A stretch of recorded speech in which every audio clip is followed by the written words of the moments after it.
les Wargamers, c'est Benoît de Wargame Miniature Tuto, j'espère que vous allez bien. Aujourd'hui, je vous propose une vidéo découverte d'un projet français, un projet Kickstarter. Alors Kickstarter, peut-être que vous connaissez, peut-être que vous ne connaissez pas, je vais vous expliquer un petit peu de quoi il s'agit et en quoi ça peut être intéressant pour vous. Alors le projet, pourquoi je vais vous le faire découvrir? Parce que c'est un projet des tranchées aux barricades, un jeu que je vous ai fait découvrir il y a quelques temps sur la chaîne et vous pouvez découvrir le lien de cette vidéo ici. Donc, c'est une entreprise française, c'est un projet français avec des sculpteurs français, c'est du 3D et c'est sur l'armée française, donc forcément, ça m'intéresse. Avant tout ça, je tenais déjà à vous remercier parce qu'on est maintenant plus de 3000 sur la chaîne et ça, c'est déjà énorme. Et je suis très très content de ça.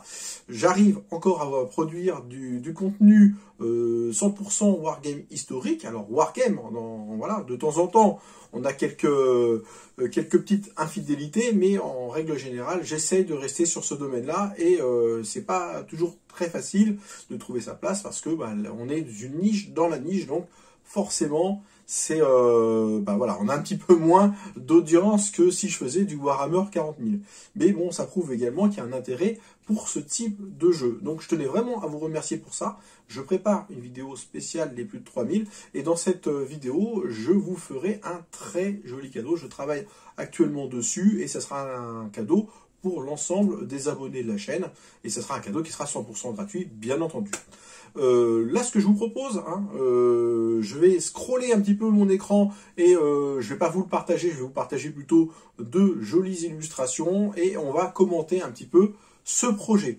Alors, Kickstarter, qu'est-ce que c'est? Kickstarter, c'est ce qui permet de financer des projets. En gros, on a un projet, on voudrait le soumettre à la communauté, on n'a pas forcément les moyens de le produire ou de le produire qu'en partie, et ce qu'on veut faire, c'est tout simplement trouver des fonds pour pouvoir aller au bout de ce projet. La contrepartie, c'est que on propose quand même des prix qui sont plutôt intéressants et il y a pas mal de projets Kickstarter qui se sont développés notamment sur des fichiers STL. Fichiers STL, c'est pour l'impression 3D. Et il y en a aussi qui proposent des productions physiques. Bon, ce qui nous intéresse, nous, c'est pas la musique, les livres ou quoi que ce soit, c'est le wargame historique. Donc là, on va parler des Poilus d'Orient, qui est un projet donc qui se termine dans quelques heures. Donc il vous reste simplement que quelques heures si vous voulez y souscrire. Et je vais vous expliquer en quoi ce projet il est très intéressant. Déjà, le jeu par lui-même, les tranchées aux barricades, c'est un jeu qui est plutôt novateur, un jeu avec des cases, et ça c'est plutôt rare. Et c'est un jeu dont l'action se situe entre les deux guerres, là dans une période où il y avait pas mal de conflits en Europe et dans le reste du monde, et on avait pas mal de systèmes de milices, d'armées un petit peu parallèles, ou des armées même nationales, sur des conflits, ce qu'on appelle les petits conflits, les conflits mineurs de l'histoire, mais qui font quand même des scénarios qui sont tout à fait intéressants. Donc on est sur un jeu d'escarmouche, là pas de souci, et aujourd'hui on nous propose finalement un supplément entre guillemets, mais c'est un supplément uniquement au niveau des figurines, sur le sujet des Poilus d'Orient. Alors les Poilus d'Orient, ce sont les Français de la coloniale, de l'entre-deux-guerres, donc c'est super intéressant à plusieurs titres. Tout d'abord, c'est intéressant déjà parce que des Français de Première Guerre mondiale, il n'y en a pas tant que ça. Des Français en règle générale, il n'y en a pas tant que ça. C'est un petit peu la mode en ce moment quand même de faire du français. J'en ai présenté pas mal sur la chaîne. Français entre deux guerres, c'est super intéressant parce que bon, on peut les utiliser pour la Première Guerre mondiale, mais également pour le début de la Seconde Guerre mondiale. Donc ça peut être hyper intéressant pour tout type de joueurs ou de collectionneurs. Et les armées, on va dire, les armées coloniales, l'armée française coloniale plus particulièrement, elle est intéressante au niveau du costume, au niveau des armes, au niveau des couvre-chefs, tout ça. Ça change un petit peu des manteaux longs qu'on voit un petit peu partout maintenant. Au niveau du projet, donc je vous disais, il prend fin dans quelques heures. Je vais vous mettrai quand même, bien entendu, le lien de ce projet dans la description de la vidéo et il vous suffira de cliquer dessus. Alors, je gagne absolument rien là-dessus. On m'a envoyé quelques petits fichiers pour que je puisse tester, donc je vais vous les montrer également et moi, ça me fait plaisir de vous partager ça. Je vais vous donner mon sentiment également sur les impressions, sur les supports, le traitement de tout ça et sur le contenu véritablement de cette offre, parce que c'est une offre et il y a même plusieurs offres qui vous sont proposées. Donc en gros, on vous fait un petit historique, hein. Là, je suis en train de scroller, vous verrez des images à l'écran qui vont apparaître, et voilà, vous verrez plus ma tête, mais vous verrez des images. Il y a 3 types de récompenses qui sont disponibles, on appelle ça des récompenses, hein, et on appelle les personnes qui contribuent des backers. Les backers, ce sont les personnes qui donnent un petit peu d'argent pour faire vivre le projet, et au bout, lorsque le dossier est clôturé, hein, lorsque le projet arrive à son terme, parce que c'est limité en temps, tous ceux qui ont contribué, et si le projet a suffisamment récolté d'argent, mais là c'est déjà le cas, et c'est pour ça que c'est super intéressant aujourd'hui, ils vont avoir des récompenses pour leur engagement. Donc il y a déjà un STL Basic Pack qui est composé de 2 escouades d'infanterie et d'un véhicule pour 24 €. Alors, 2 escouades, ça fait 20 personnages avec des poses différentes et des têtes différentes, plus un véhicule que je détaillerai un petit peu plus tard, donc 24 €. Bon, ben voilà, hein, le prix il est plutôt convenable. Il y en a d'autres également, alors on va parler, bon, il y a les règles, hein, qui sont également disponibles pour les personnes qui veulent l'avoir. Le pack étendu, il y a beaucoup plus de choses, il y a du support, il y a de la cavalerie, il y a plus d'unités, et il y a également ce véhicule, c'est 65 €. Donc là c'est un petit peu plus cher, mais bon, ça reste toujours très intéressant. Et il existe également un pack physique. Et le pack physique, ça, pour les personnes qui ne possèdent pas d'imprimante 3D, ça peut être hyper intéressant. Pourquoi? Parce que voilà, on n'a pas forcément vocation à bricoler tout ça, et il est intéressant de savoir que l'on peut également disposer de ces fichiers en version physique, et ça, c'est plutôt cool. Au niveau des contenus, on va parler un petit peu de la première escouade.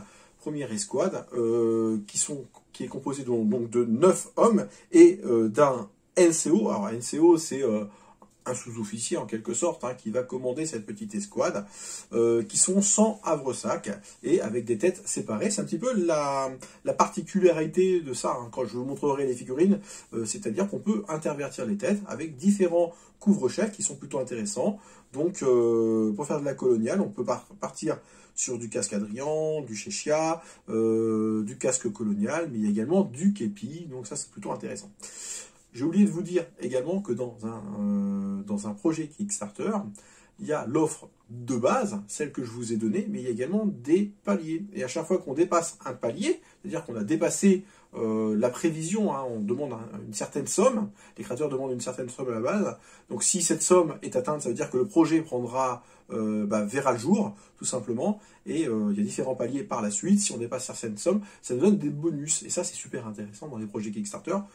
Plus même que le pack de base, on va gagner un certain nombre de bonus. Donc, si je résume, dans l'offre de base qui est de 24 €, finalement, on peut se retrouver avec beaucoup plus de choses.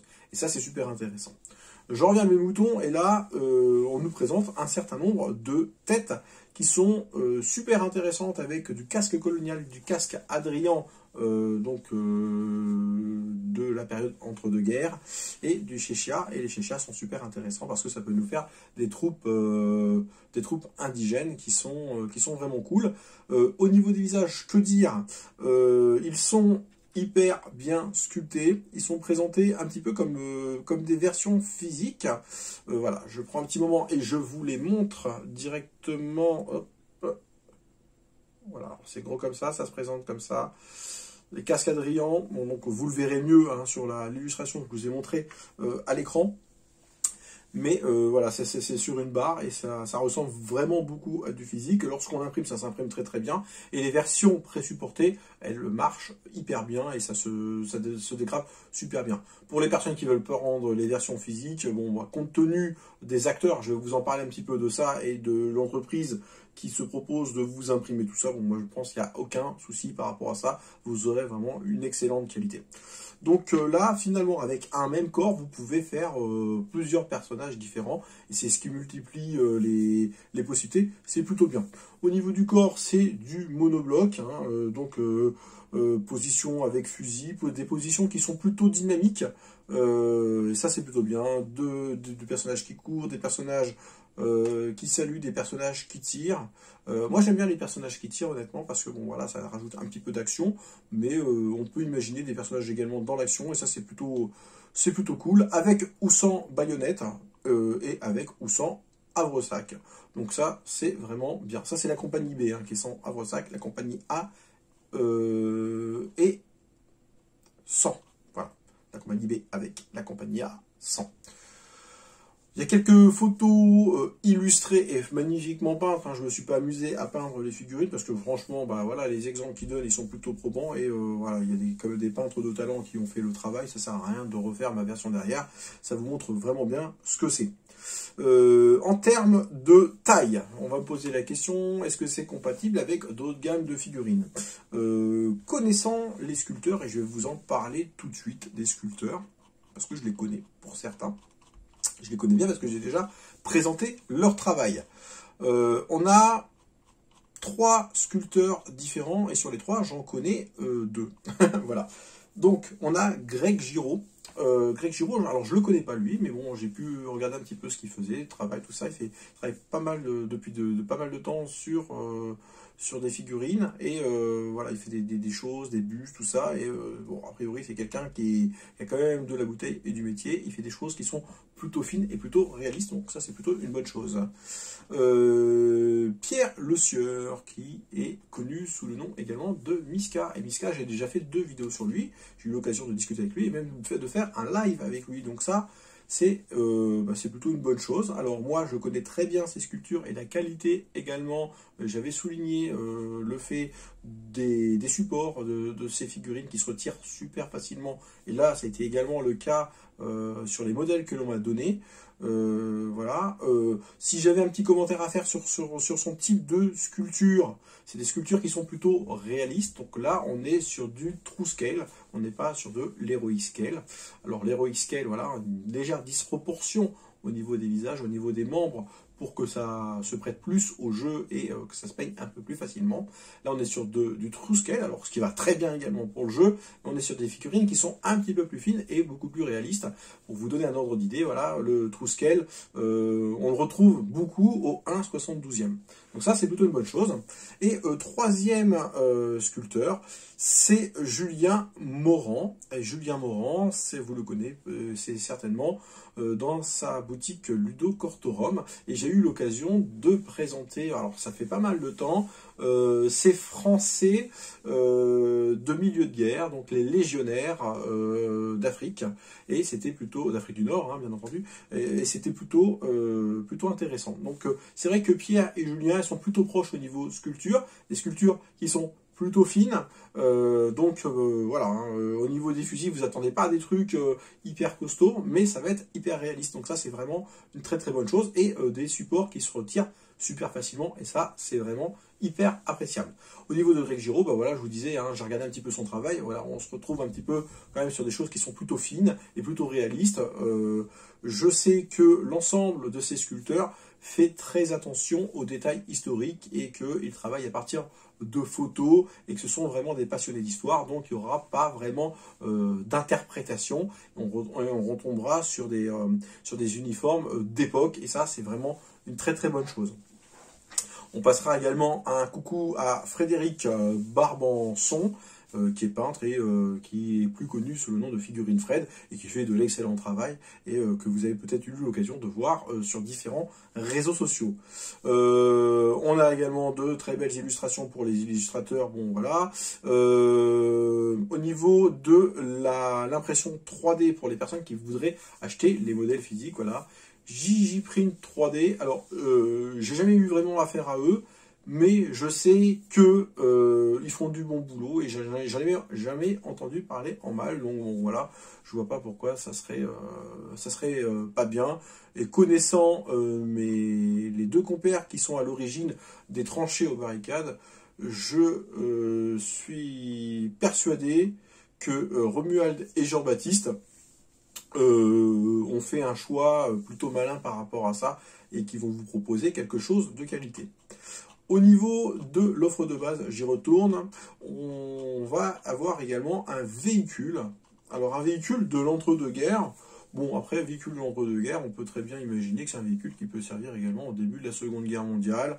Un White TBC, un TBC blanc. Voilà, une auto-mitrailleuse, hein, on va dire, vraiment de fin de guerre, mais qui est plutôt rigolote et qui est équipée d'un canon 37 mm. Et là, vous pouvez en admirer un petit peu la taille, hein, qui est quand même assez imposante.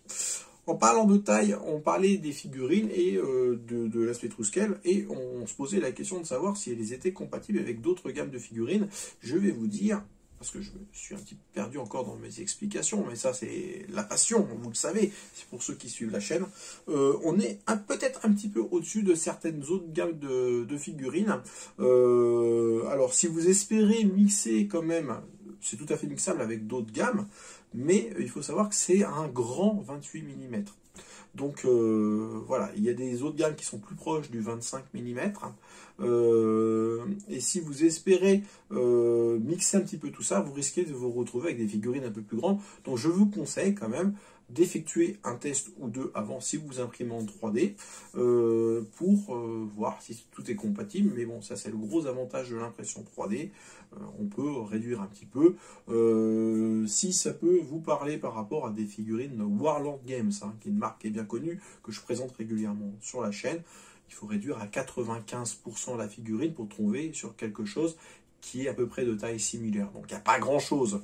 Si vous le laissez à la même taille, et même si vous avez les versions physiques, les figurines seront juste un petit peu plus grandes. Voilà. Mais en même temps, dans la nature, il y a des gens qui sont grands, il y a des gens qui sont petits.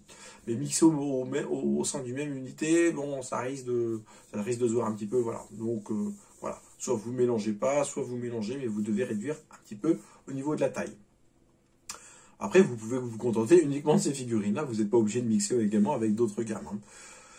Que vous dire d'autre sur le pack de base? Bon voilà, le pack de base, je vous l'ai présenté, hein, c'est plutôt basique, hein, 2 unités plus donc cette auto-mitrailleuse. Vous avez également le pack d'extension. Alors je vous parle des packs de base et après on va arriver au stretch goal. Et les stretch goals, c'est les paliers finalement qu'on peut passer en mettant, voilà, plus il y a de contributeurs, plus il y a de stretch goals qui sont atteints. Et ça c'est plutôt pas mal. Et je vais vous donner déjà actuellement le nombre de stretch goals qui ont été atteints et c'est plutôt hallucinant. Dans le pack étendu, vous avez également de l'infanterie et qui porte des képis. Et ça, moi, je trouve ça hyper intéressant parce que qui dit képi dit légion étrangère. Et la légion étrangère de début de guerre, autant vous dire que les figurines, elles sont tout à fait début de guerre, Seconde Guerre mondiale, ou un petit peu avant, c'est extrêmement difficile à trouver. Donc là, moi je dis, rien que pour ça, ça vaut déjà le coup. Les supports, donc les supports avec de très jolis petits ânes, avec les personnes qui viennent les encadrer. Vous avez des combattants avec lanceur VB, vous avez de la mitrailleuse légère, de l'officier et également une superbe figurine. Moi, c'est ma figurine préférée d'un médic, hein, d'un infirmier qui transporte un blessé. Et je vous la montre, voilà, à l'écran. Et je trouve que cette figurine est extrêmement bien réussie. Encore une fois, je n'ai rencontré aucun problème au niveau de l'impression. Les détails ressortent très très bien. Et je trouve cette pose tout à fait dynamique et ça apportera vraiment quelque chose sur vos champs de bataille. Comme pour les autres, la tête est séparée, donc ce qui peut être plutôt bien pour mixer avec les unités que vous avez décidé de monter. Vous pouvez mettre aussi bien du casque colonial, vous pouvez mettre un képi ou vous pouvez mettre une Cheshire. Et ça, c'est vraiment, vraiment cool. Vous avez également le pack d'artillerie. Alors les armes lourdes, hein, comme ils disent, armes lourdes, donc là vous avez de la mitrailleuse, vous avez également le petit âne qui porte tout ce petit matériel, et également un canon de montagne type MLE 1906, et ça c'est vraiment bien.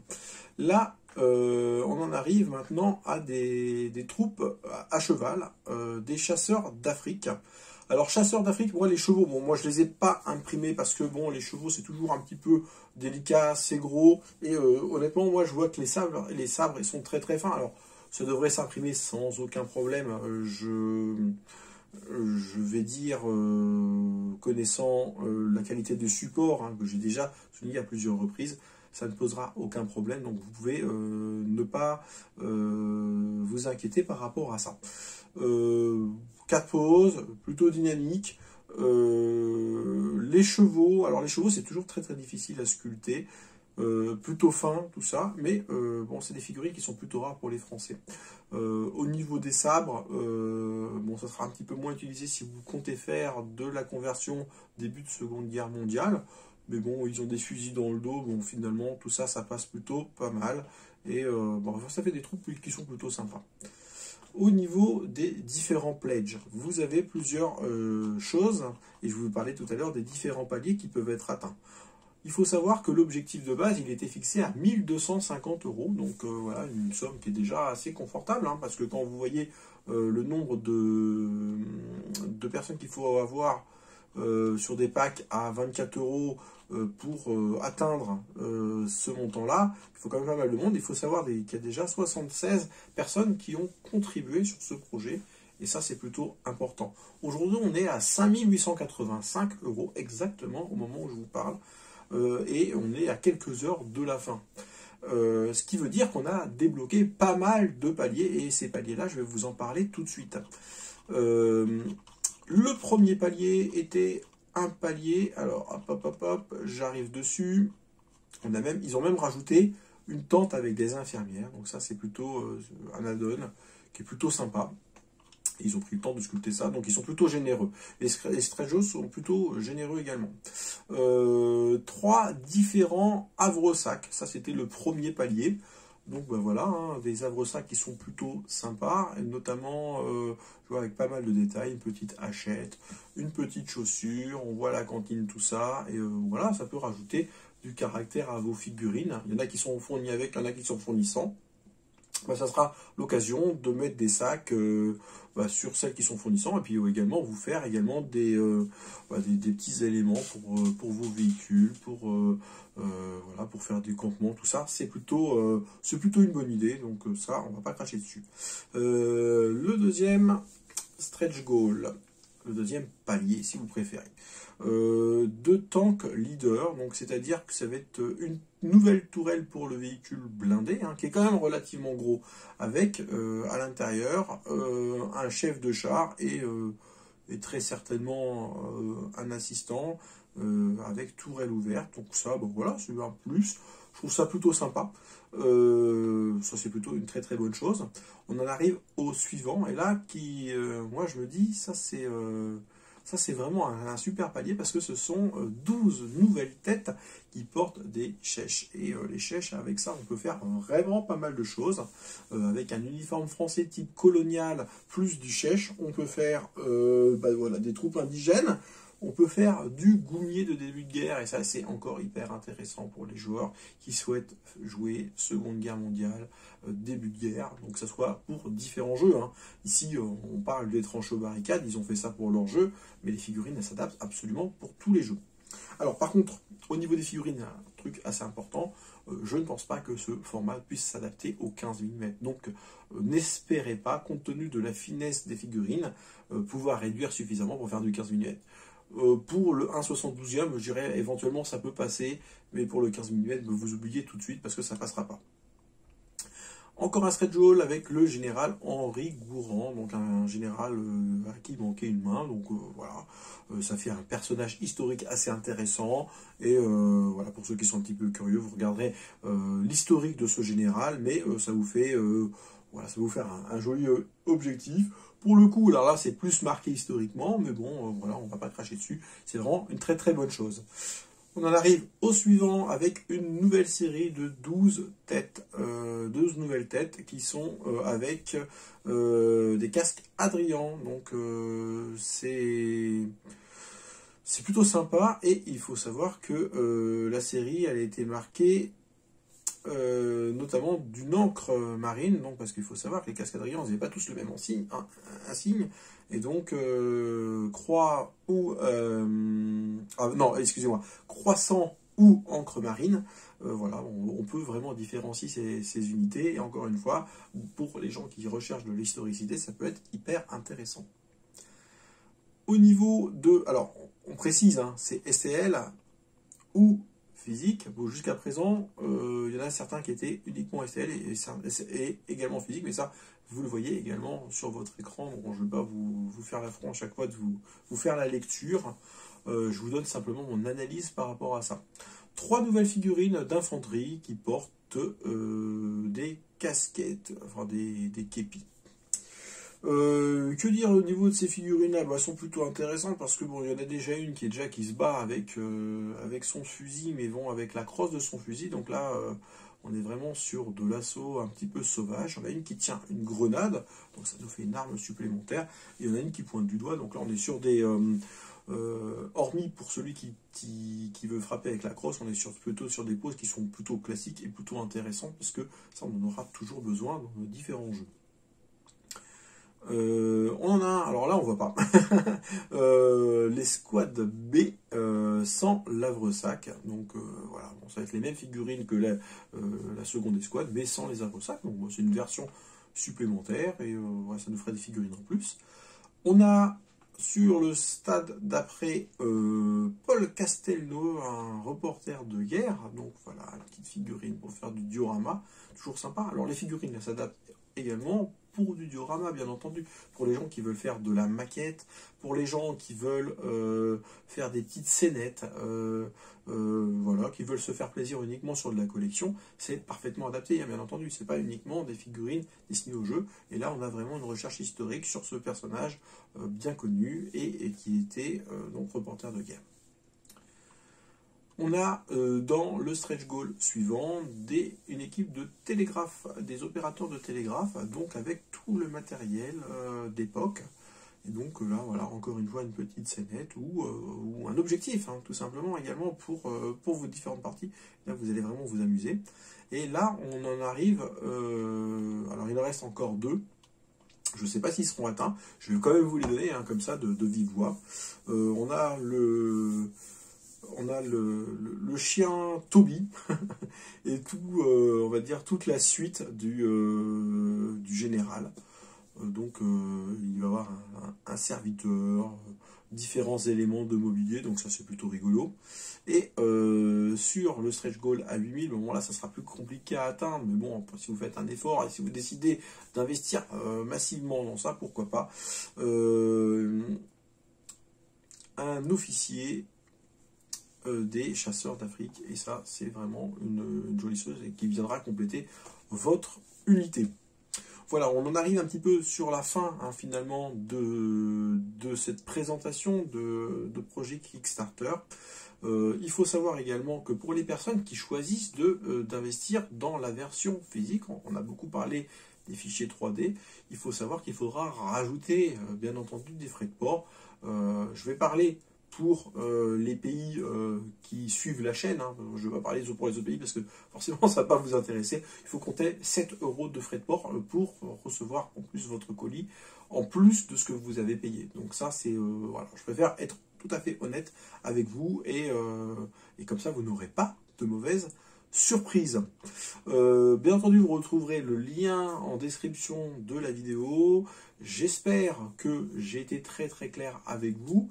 Le projet, vous avez compris, pour ma part, moi je le trouve hyper intéressant déjà, bon, parce qu'il n'est pas hyper cher, hein, 24 € pour avoir cette version de base, mais également tous les paliers, parce que tous les paliers que je vous ai donnés qui sont débloqués, pour 24 €, vous pouvez les acquérir.